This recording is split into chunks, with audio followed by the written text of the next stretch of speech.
अस्सलाम वालेकुम स्टूडेंट्स, मैं हूं एहसान और आज हम करने वाले हैं प्रोस्टाग्लैंडिन्स को कि प्रोस्टाग्लैंडिन्स क्या बला है और क्या चीज़ें हैं, फैटी एसिड्स से इनका क्या रिलेशन है, कैसे टाइप के हैं हमारे पास ये लिपिड्स।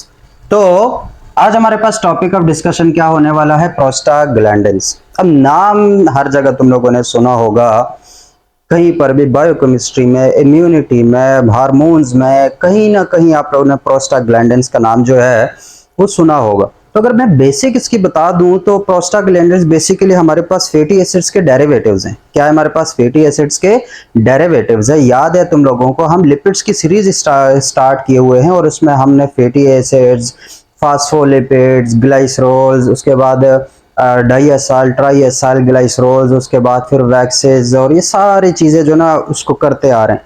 तो आज हमारे पास है प्रोस्टाग्लैंडिन्स, काफी इंपॉर्टेंट एक हमारे पास टॉपिक है प्रोस्टाग्लैंडिन्स का। तो हमने इसको सीखना है कि व्हाट आर बेसिकली प्रोस्टाग्लैंडिन्स। थोड़े से अगर मैं इसका नाम के बारे में बता दूं कि यार इसको प्रोस्टाग्लैंडिन्स क्यों बोलते हैं, तो जैसे तुम लोगों ये प्रोस्टाग्लैंडिन्स का नाम सुनते हो तो हमारे अंदर एक ग्लैंड है, उसका नाम जो है वो जहन में आ जाता है, और वो क्या हमारे पास है? Prostate gland. कौन सा है हमारे पास? Prostate gland. अब ये ग्लैंड है, ये हमारे पास डायरेक्टली रिलेटेड होता है किसके साथ? सीमेन के साथ। किसके साथ? सीमेन के साथ रिलेटेड होता है। तो असल में हो क्या रहा था 1935 में? किस में? 1935 में एक साइंटिस्ट था जिसका नाम है यूलर। क्या नाम है? यूलर। वो यूलर जो है वो सीमेन पे एक्सपेरिमेंट्स कर रहा था। क्या कर रहा था? सीमेन पे एक्सपेरिमेंट्स कर रहा था। और ये सीमेन पे एक्सपेरिमेंट किस टाइप के कर रहा था कि जब ये सीमेन, बाज दफा इस सीमेन के अंदर उसने कुछ चीजें जो है, कुछ मॉलिक्यूल्स वो डिस्कवर कर लिए थे। और वो मॉलिक्यूल्स क्या थे? वो जब यूटेराइन वाल पे जाते थे, किस पे जाते थे? रिप्रोडक्शन की बात हो रही थी। जब यूटेराइन वाल पे जाते थे तो बाज दफा यही हमारे पास मॉलिक्यूल्स वो उसको रिलैक्स कर रहे थे, डायलेट कर रहे थे और प्रेगनेंसी जो है वो ठहर रही थी। और बाज दफा हमारे पास ये यूटेराइन वाल्स को सेम मॉलिक्यूल्स क्या कर रहे थे? कॉन्स्ट्रिक्ट कर रहे थे, और उसके कॉन्स्ट्रिक्शन की वजह से प्रेगनेंसी जो है वो नहीं होती थी। ठीक है, तो उनको ये मॉलिक्यूल्स, यूलर को ये मॉलिक्यूल्स सीमेन में नजर आए, और सीमेन का डायरेक्ट जो ग्लैंड के साथ ताल्लुक है, किसके साथ? प्रोस्टेट ग्लैंड के साथ। तो उसने उन मॉलिक्यूल्स को क्या कह दिया? प्रोस्टाग्लैंडिन्स। ये वाला प्रोस्टा, फिर उसके बाद ग्लैंड। तो प्रोस्टेट ग्लैंड से जो कुछ निकलता है उसको प्रोस्टाग्लैंडिन्स का नाम उसने दे दिया। किसका नाम दे दिया? प्रोस्टाग्लैंडिन्स के। तो इस तरीके से हमारे पास इन लिपिड्स का नाम पड़ गया प्रोस्टाग्लैंडिन्स। क्या पड़ गया हमारे पास? प्रोस्टाग्लैंडिन्स। तो ये तो होगी इसकी थोड़ी बहुत हिस्ट्री। ये क्या होगी? इसकी थोड़ी बहुत हिस्ट्री। और अगर हिस्ट्री में हम देखें तो देखो, सीमेन से भी इसका काम है, इसका काम यूटेराइन से भी है, यूटेराइन मसल्स पे भी इसका काम है। तो ऐसे नहीं लग रहा कि इसका रिप्रोडक्शन से कोई काम है। उस वक्त भी लोगों को यही लगा था कि इसका काम यार रिप्रोडक्शन से रिलेटेड है, लेकिन बाद में पता चला कि यार जो प्रोस्टाग्लैंडिन है वो सिर्फ रिप्रोडक्शन से रिलेटेड नहीं है, बल्कि नियरली, ये बात बहुत इंपॉर्टेंट है, nearly all tissues in animals, nearly all tissues in animals release prostaglandins। कितनी इंपॉर्टेंट बात है? क्या है कि ये सिर्फ रिप्रोडक्शन से रिलेटेड ये हमारे पास नहीं है ये चीजें, बल्कि जितने भी तकरीबन हमारे अंदर टिश्यूज हैं उन सारों के अंदर प्रोस्टाग्लैंडिन जो है वो रिलीज होता है। क्या होता है? प्रोस्टाग्लैंडिन रिलीज होता है। अगर इसकी थोड़ी और बात करें तो प्रोस्टाग्लैंडिन जो है इसको हम कहते हैं लोकल हार्मोन्स लाइक। मतलब लोकल हार्मोन्स डायरेक्ट नहीं कह सकते क्योंकि ये प्रॉपर हार्मोन नहीं है, लेकिन हार्मोन की तरह इसका काम होता है। और वो भी किस हार्मोन की तरह? लोकल हार्मोन की तरह। अब लोकल हार्मोन क्या होता है? लोकल हार्मोन क्या होता है ये चीज याद रखो। What are local hormones? तो लोकल हार्मोन्स ऐसे हार्मोन्स होंगे जो कि ब्लड के अंदर सर्कुलेट नहीं करते, मतलब through out the body circulate नहीं करते ब्लड में शामिल होकर, बल्कि जहां रिलीज होते हैं उधर ही आगे पीछे अपना इफेक्ट शो कर देते हैं। तो उसको बोलते हैं local hormones, which do not circulate in blood throughout the body, throughout the body। ऐसे हार्मोन जो कि ब्लड में शामिल होकर पूरे बॉडी में सर्कुलेट नहीं करते, मतलब ऐसे हार्मोन जो ब्लड में शामिल नहीं होते, ब्लड में खुद को इंक्लूड नहीं करते, सर्कुलेट नहीं करते, उन हार्मोन्स को बोलते हैं लोकल हार्मोन्स। उनको क्या बोलते हैं? Local hormones. बिलफर्ज किडनी से कोई हार्मोन निकला और उसने किडनी के किसी टिश्यू के या किसी सेल को इफेक्ट किया, मतलब वो वहां से बाहर नहीं निकला, ब्लड में वो शामिल नहीं हुआ, वो हमारे पास लोकल हार्मोन है। और इसकी कई सारी किस्में हैं जिसमें प्रोस्टाग्लैंडिन जो है उसको भी इंक्लूड किया जाता है। इसके अलावा सिक्रेटिन हो गया, गैस्ट्रिन हार्मोन हो गया, तो ये सारे हमारे पास लोकल हार्मोन्स हो जाते हैं। तो ये जो हमारे पास प्रोस्टाग्लैंडिन्स है ये भी लोकल हार्मोन्स की तरह काम करते हैं, मतलब इनका इफेक्ट जो है वो जहां पे ये रिलीज होते हैं उधर ही या उधर आगे पीछे, मतलब क्लोज विसिनिटी में आगे पीछे अपने सेल के करीब करीब वो अपने इफेक्ट जो है वो शो कर रहे होते हैं, जिसकी वजह से ये लोकल हार्मोन्स बन जाते हैं। इसके अलावा इसकी एक और प्रॉपर्टी है और वो है हमारे पास फिजियोलॉजिकली एक्टिव कंपाउंड्स। क्या है हमारे पास? Physiologically active. अब फिजियोलॉजिकली एक्टिव क्या होते हैं? ऐसे कंपाउंड, ऐसे हार्मोन, ऐसी चीजें हैं जिनका डायरेक्ट फिजियोलॉजिकल इफेक्ट हो सेल्स पर, having direct physiological effect. Physiological effect का मतलब क्या है कि ये कोई इनडायरेक्ट इफेक्ट नहीं करते, मतलब जैसे ही किसी भी ये सेल के ऊपर या किसी टिश्यूज के ऊपर ये एक्ट करते हैं तो उसी वक्त वहां पे उसमें कोई फिजियोलॉजिकल चेंजेस आते हैं, उसका स्ट्रक्चर चेंज हो सकते हैं, उसके फंक्शन चेंज हो सकते हैं, तो इस तरह के चेंजिंग को कहते हैं फिजियोलॉजिकल चेंजेस। तो जो प्रोस्टाग्लैंडिन है ये जैसे ही किसी टिश्यूज के साथ, रिसेप्टर्स के साथ बाइंड करते हैं तो वहां पे फिजियोलॉजिकल इफेक्ट होता है, और ऐसे कंपाउंड्स को, ऐसे हार्मोन्स को हम बोलते हैं physiologically active compounds. So what are prostaglandin? Prostaglandin are physiologically active substances which act like hormones, which act like hormones। एक तो डेफिनेशन, मतलब अगर सिंपल डेफिनेशन क्या है कि हमारे पास जो प्रोस्टाग्लैंडिन्स हैं वो है फिजियोलॉजिकली एक्टिव सब्सटेंसेस जो एक्ट कैसे करते हैं? Hormone like. और कहां पे करते हैं? एनिमल्स के अंदर करते हैं, उनको बोलते हैं प्रोस्टाग्लैंडिन्स। उनको क्या बोलते हैं? प्रोस्टाग्लैंडिन्स। फिर अगर ये लोकल हार्मोन्स है तो हम बात करते हैं कि लोकल हार्मोन्स को थोड़ा सा आगे बढ़ा देते हैं। तो जो प्रोस्टाग्लैंडिन्स है, क्या है हमारे पास? जो प्रोस्टाग्लैंडिन्स है वो दो तरीकों से एक्ट कर सकते हैं। वो ऑटोक्राइन भी है, क्या है हमारे पास? ऑटोक्राइन्स भी हैं, और वही हमारे पास पैराक्राइन्स भी है। ऑटोक्राइन्स और पैराक्राइन्स। अब ये समझना है कि ऑटोक्राइन्स हार्मोन्स कौन से होते हैं और पैराक्राइन्स हार्मोन्स कौन से होते हैं। दोनों है लोकल हार्मोन्स, दोनों क्या है हमारे पास? Local hormones. लेकिन ऑटोक्राइन्स और पैराक्राइन, अब होता क्या है? बिलफर्ज ये हमारे पास एक सेल है, क्या है हमारे पास? एक सेल है, एक हमारे पास सेल ये है, क्लोज विसिनिटी में एक दूसरे के क्लोज पड़े, एक सेल ये है। अब अगर ये सेल, कौन से वाला? ये सेल कोई हार्मोन रिलीज करता है, कोई भी हार्मोन, बिलफर्ज मैं कहता हूं कि प्रोस्टाग्लैंडिन ही रिलीज किया उसने। क्या रिलीज किया? प्रोस्टाग्लैंडिन। तो जब ये सेल प्रोस्टाग्लैंडिन रिलीज करता है और वो प्रोस्टाग्लैंडिन उठ के दोबारा उसी सेल को इफेक्ट करता है, दोबारा उसी सेल को क्या करता है? इफेक्ट करता है। मतलब जो सेल किसी हार्मोन को, किसी हार्मोन, लोकल हार्मोन को रिलीज करता है और दोबारा वही हार्मोन उसी सेल को इफेक्ट करे, तो इस तरह के हार्मोन्स को बोलते हैं ऑटोक्राइन्स। इसको क्या बोलते हैं? ऑटोक्राइन्स। और अगर यही प्रोस्टाग्लैंडिन यहां से निकला और इसने अपने क्लोज किसी दूसरे टिश्यू या सेल को इफेक्ट किया, तो ये हमारे पास अब क्या हुए? पैराक्राइन्स। ये क्या हुआ हमारे पास?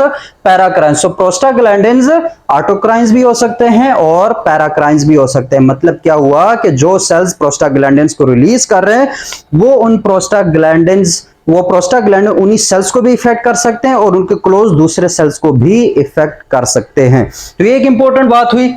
उसके बाद अगर थोड़े से इसके फंक्शन की तरफ आते हैं, मतलब पहले इसके इंपॉर्टेंस हमें पता चले कि भाई अगर प्रोस्टाग्लैंडिन्स को हमने समझना है तो क्यों समझना है, क्या इतनी खासियत बात है, खास बात है, तो हम थोड़ा सा फंक्शंस की तरफ आ जाएं। तो फंक्शंस की तरफ अगर हम आते हैं तो प्रोस्टाग्लैंडिन्स डाइवर्स फंक्शंस वाले हैं, बहुत ज्यादा फंक्शंस हैं। मतलब डिफरेंट, एक ही प्रोस्टाग्लैंडिन एक टिश्यू में एक फंक्शन परफॉर्म कर रहा होगा, वही प्रोस्टाग्लैंडिन दूसरे टिश्यू में दूसरा फंक्शन परफॉर्म कर रहा होगा, तो इससे डाइवर्स फंक्शंस हो जाते हैं। एक जगह पे, मतलब एक टाइप ऑफ सेल्स में, एक टिश्यू में वो कोई रिएक्शन स्टार्ट करवा रहा होगा, क्या करवा रहा होगा? स्टार्ट करवा रहा होगा, और दूसरे सेल में वही प्रोस्टाग्लैंडिन उठ के उसी रिएक्शन को स्टॉप करवा रहा होगा। तो एक दूसरे के टोटली ऑपोजिट हमारे पास वो फंक्शंस परफॉर्म करता है। क्यों परफॉर्म करता है वो डिपेंड करता है, सिर्फ इतना बता दूं, एक्सप्लेनेशन में नहीं जा रहे हैं, वो on the basis of receptor, on the basis of receptor, अब कोई भी सेल हो उसके ऊपर रिसेप्टर्स होते हैं प्रोस्टाग्लैंडिन्स के लिए, रिसेप्टर्स। तो वो किस टाइप के रिसेप्टर्स के साथ खुद को जोड़ रहा है, वो प्रोस्टाग्लैंडिन किस रिसेप्टर के साथ बाइंड कर रहा है, वो डिसाइड करेगा कि वो प्रोस्टाग्लैंडिन जो है वो कौन सा फंक्शन परफॉर्म करेगा। थोड़ी बहुत फंक्शंस मैं बता दूं तो सबसे पहले अगर हम बात करते हैं प्रोस्टाग्लैंडिन्स की, तो ये प्रोस्टाग्लैंडिन्स वैसोडाइलेटर्स हैं। क्या है हमारे पास? वैसोडाइलेटर्स। वैसो वेसल से है और डायलेटर्स मतलब उसको थोड़ा खोलने वाला, रिलैक्स करने वाला। तो वैसोडाइलेटर्स क्या है? मतलब ये कोई हमारे पास वेन जा रही है, क्या है? उसके अंदर ब्लड है। अब ये वेन को अगर हम देखें तो यहाँ पे लाजमी बात है, ये वेन जो है वो मसल सेल्स हैं। यहाँ पे क्या है हमारे पास? मसल्स सेल्स हैं। तो अब ये जो मसल सेल्स हैं, ये मसल सेल्स प्रोस्टाग्लैंडिन रिलीज कर देते हैं। क्या कर देते हैं? प्रोस्टाग्लैंडिन रिलीज करेंगे, और वो मसल सेल से जो प्रोस्टाग्लैंडिन रिलीज होगा वो इस वेन को थोड़ा सा ओपन करेगा। क्या करेगा हमारे पास? इन वेन्स को थोड़ा सा ओपन करेगा। अब मैं बिलफर्ज कहता हूं ये वेन थोड़ी ऐसे हो गई, इसका डायमीटर थोड़ा सा ज्यादा हो गया। तो जब डायमीटर ज्यादा होगा तो लाजमी बात है अंदर जो ब्लड प्रेशर है, पहले अगर देखो डायमीटर किसी वेन का, किसी पाइप में जा रहा है पानी, ठीक है, और वो पाइप जो है वो पतला है या उसका डायमीटर कम है, तो पानी उससे बहुत प्रेशर के साथ निकलेगा। क्या होगा? प्रेशर के साथ निकलेगा। अब अगर वही पानी हम थोड़े से बड़े पाइप में लेते हैं, क्या करते हैं? थोड़े बड़े पाइप से गुजरेगा तो वही पानी गुजरेगा, लेकिन अब उसका प्रेशर जो है वो कम होगा। और सेम यही सीन होगा कि वैसोडाइलेशन की वजह से हमारे पास जो वेन्स है या जो आर्टरीज है वो थोड़ी सी खुल जाती है, और उनके खुलने की वजह से उनके अंदर जो ब्लड है वो क्या हो जाता है? उसका प्रेशर कम हो जाता है। या दूसरे लफ्जों में कहूं तो ड्यू टू वैसोडाइलेशन जो हमारा ब्लड प्रेशर है, जो हमारे पास क्या है, जो ब्लड प्रेशर है वो हमारे पास डिक्रीज कर जाता है, कम हो जाता है। ब्लड प्रेशर क्या हो जाता है? कम हो जाता है। तो प्रोस्टाग्लैंडिन वैसोडाइलेटर्स के तौर पर काम करते हैं। एक बात, यही प्रोस्टाग्लैंडिन वैसोकंस्ट्रिक्टर्स के तौर पर भी काम करेंगे। किसके तौर पर काम करेंगे? वैसोकंस्ट्रिक्टर्स। अब वैसोकंस्ट्रिक्टर्स क्या है? बिल्कुल इसी के ऑपोजिट।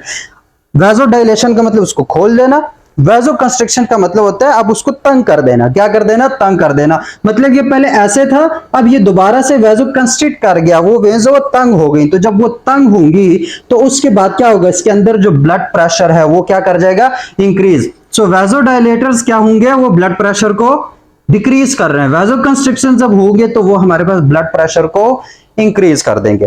क्या कर देंगे? इंक्रीज कर देंगे।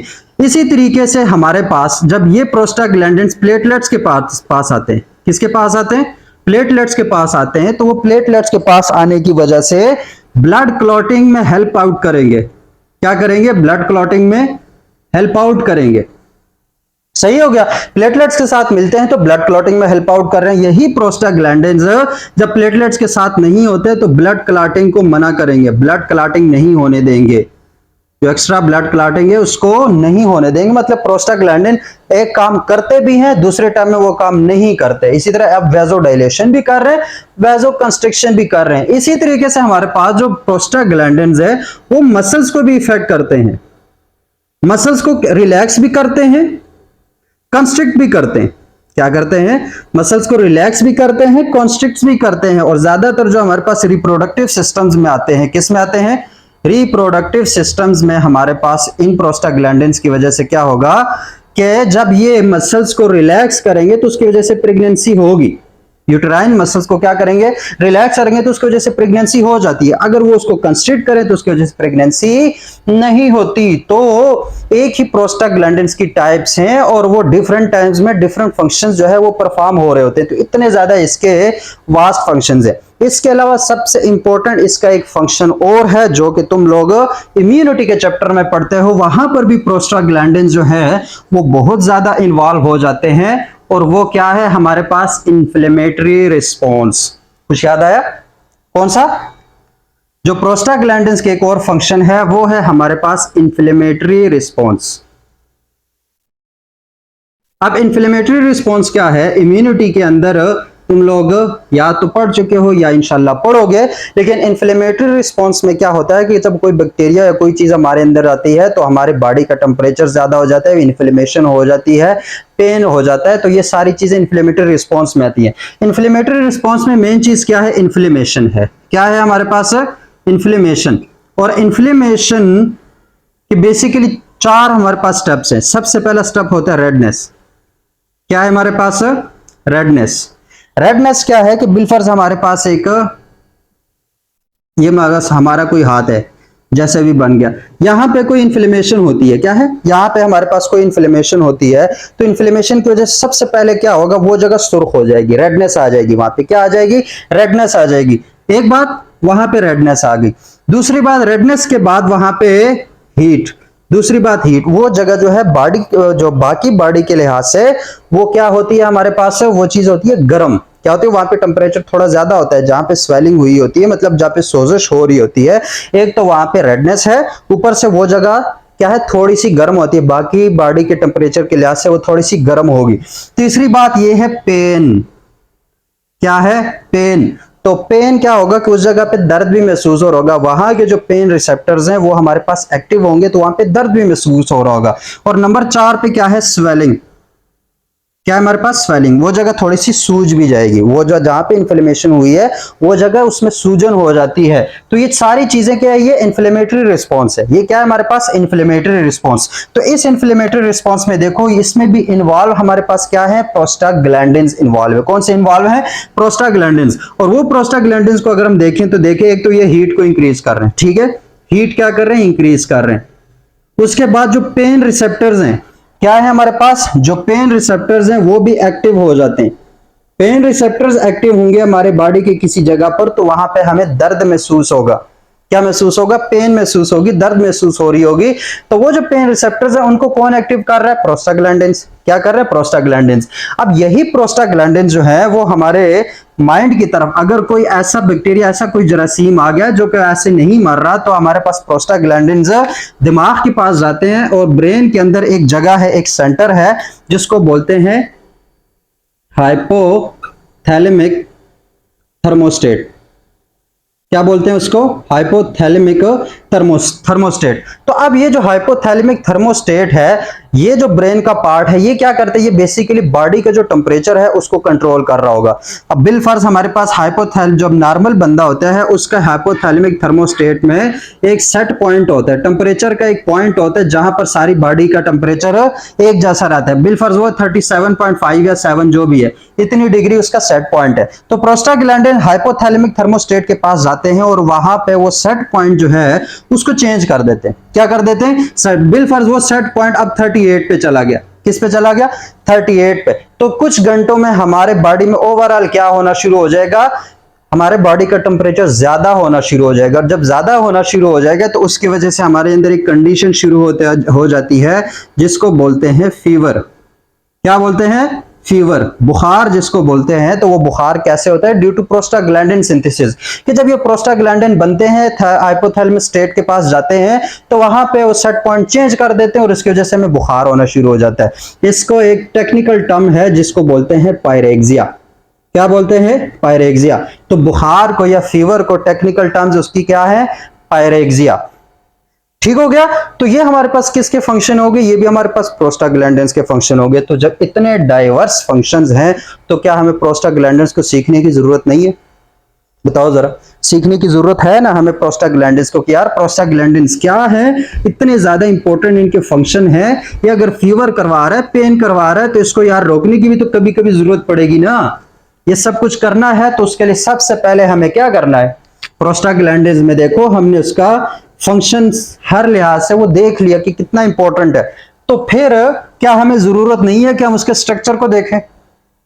कि प्रोस्टाग्लैंडिन्स का पहले स्ट्रक्चर पता होगा, स्ट्रक्चर के बाद उसकी सिंथेसिस कैसे होती है ये पता होगा, तो उसके बाद फिर उस पर हम डिफरेंट ड्रग्स जो हैं वो अप्लाई कर सकते हैं, उसके बारे में काफी सारी इंफॉर्मेशन हासिल कर सकते हैं। सो क्यों हम पढ़ेंगे प्रोस्टाग्लैंडिन्स, वो मैंने बता दिया कि क्योंकि ये कितने ज्यादा फंक्शंस हैं इसके और कितने अजीब अजीब फंक्शन है। तो इसके लिए हमें प्रोस्टाग्लैंडिन्स को समझना है, और प्रोस्टाग्लैंडिन्स को समझने के लिए सबसे पहले हमने उसका स्ट्रक्चर समझना है। क्या समझना है? स्ट्रक्चर समझना है। सो चलते हैं हम बायोकेमिस्ट्री की तरफ।